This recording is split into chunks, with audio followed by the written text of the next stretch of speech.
Jérôme Polican, vous rentrez dans le club assez fermé des professionnels, des pilotes de haut niveau qui ont été pilotes aux 24 heures du Mans, à un certain stade de leur carrière, et qui reviennent quelques années après à la tête de leur structure. Ça se vit comment? Une grande émotion parce que c'était forcément un rêve de mettre l'écurie aux 24 heures du Mans, mais il y a encore 2 ans, ça paraissait difficile. Et puis là, ces 2 dernières années, avec les programmes GT, le fait d'avoir fait rouler Fabien Barthez, tout s'est bien enchaîné et c'était peut-être l'année où notre dossier pouvait être le plus solide. Et voilà, quoi. Maintenant, je suis ravi qu'on soit sélectionné.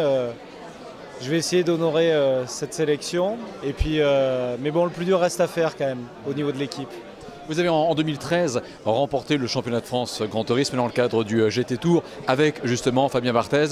N'ayant pas peur de le dire, Jérôme Polican, sa venue aux 24 heures du Mans, pour la première fois donc en tant que pilote, ce sera l'un des événements marquants de l'année 2014.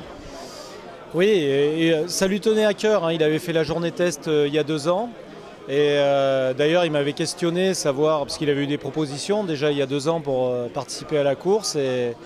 Et je lui ai dit qu'il n'était pas prêt, tout simplement, voilà, et qu'il fallait encore qu'il ait de l'expérience en GT, qu'il soit surtout crédible aux yeux du monde du sport auto, qu'il ne soit pas seulement Fabien Barthez, le champion du monde de foot. Et en gagnant le titre avec Morgan Moulin-Trafort l'année dernière, il s'est révélé un vrai pilote. On n'est jamais vraiment prêt pour faire le Mans, mais il est beaucoup plus prêt qu'il y a 2 ans et je pense qu'il va nous faire une belle édition. Ambition?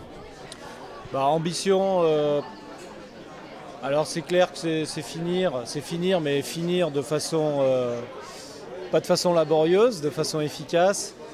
Maintenant en performance pure, on sait très bien qu'il va un peu nous en manquer, nous, parce qu'on va découvrir la course.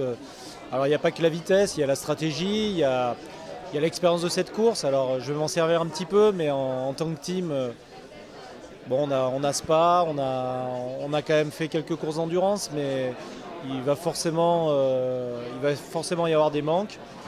Maintenant, finir dans les 5 premiers de la catégorie GT-EAM, ça paraît être une ambition normale. La voiture, parlons-en, une Ferrari, la 458. J'ai eu le plaisir de la déverminer moi-même il y a 2 jours à Adria. Voilà, c'est une voiture, c'est une 2011 qu'on a reconditionnée en 2013, donc on est resté 3 semaines dans les ateliers de chez Michelotto.